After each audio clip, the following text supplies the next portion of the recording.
Today I'm going to help you turn around your limiting beliefs.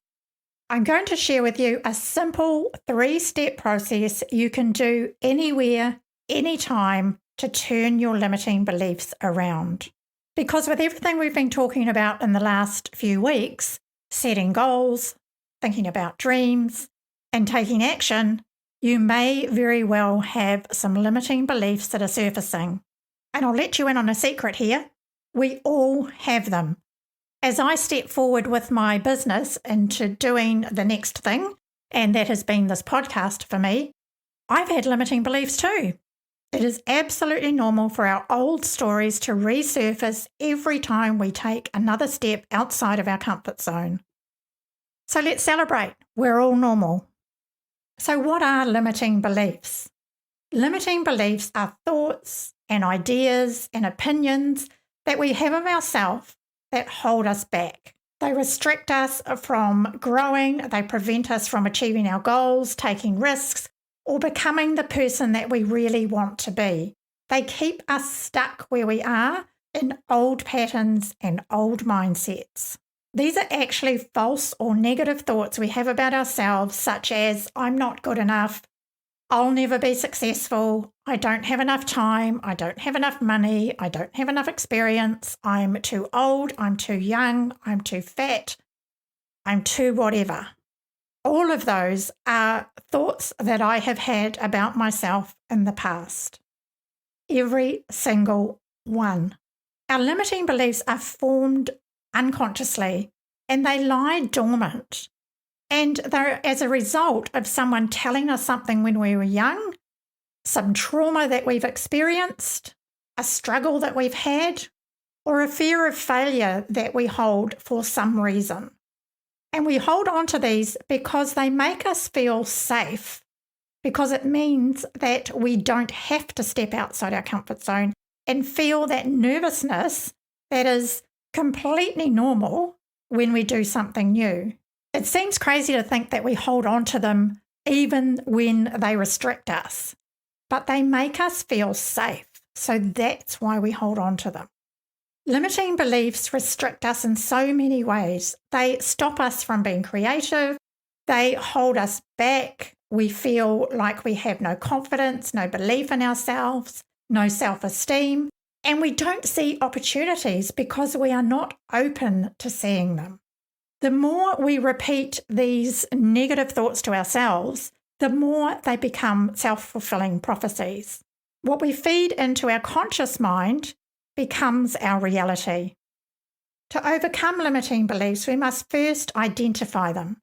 Then we need to analyse the root cause and whether the evidence truly supports them or not. We then need to look at the belief. We need to reframe it and we need to choose a positive affirmation instead. Limiting beliefs are essentially irrational, self-imposed thoughts that restrict us and stop us from achieving our potential, unless we continually recognise and challenge them. Let's now go through the 3 steps to working with limiting beliefs. The first thing you're going to do is think of a limiting belief. It might be something to do with work. It might be something to do with a hobby that you want to do that you've been holding back on because you don't think you can do it.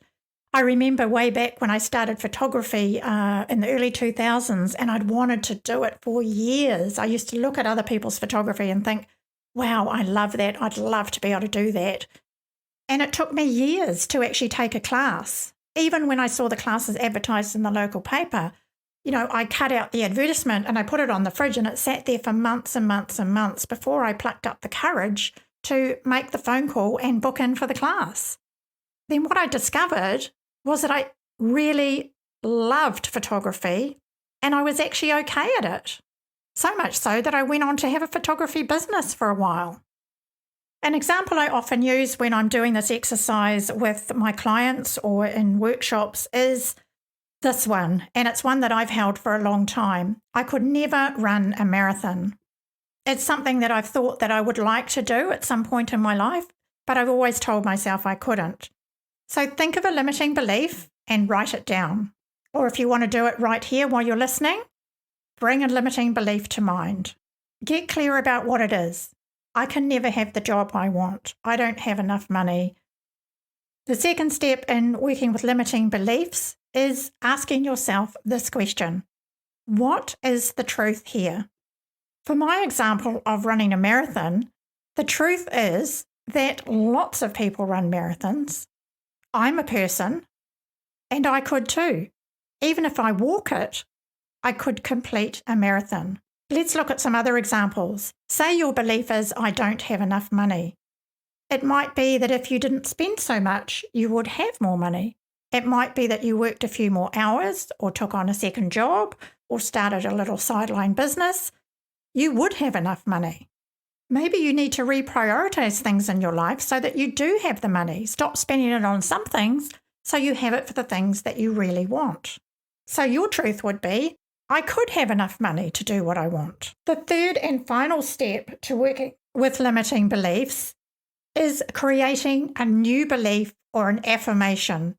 So in my example, I now say to myself, I can complete a marathon if I choose to. In the money example, the new belief or affirmation could be, I do have enough money for the things I want to do in my life. Doing this exercise once will not mean that you automatically and instantly have a change in belief forever. This is something you've got to continually work with and continually challenge your limiting beliefs. Because if you're like me, and like a lot of people, you'll have limiting beliefs in many areas of your life that are coming up all of the time. So your job now is to become aware of those limiting beliefs so you can work with them and turn them around. This path to creating the life you want takes time and it takes effort and it takes hard work, but it is possible. And I believe anybody can do it. I believe in you. I know you can get your life to where you want it to be.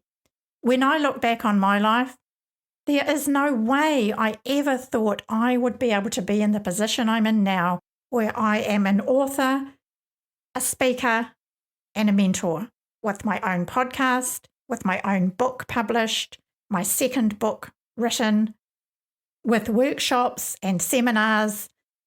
For me, those were just pipe dreams that I never thought I would be able to achieve ever in my life. But I made the commitment to my own personal growth all those years ago, back in 1987, and I have stuck with the path. And even today, I have my own coach that I see most months, sometimes twice a month, because I know that I will always have things I need to work with if I want to evolve personally and professionally.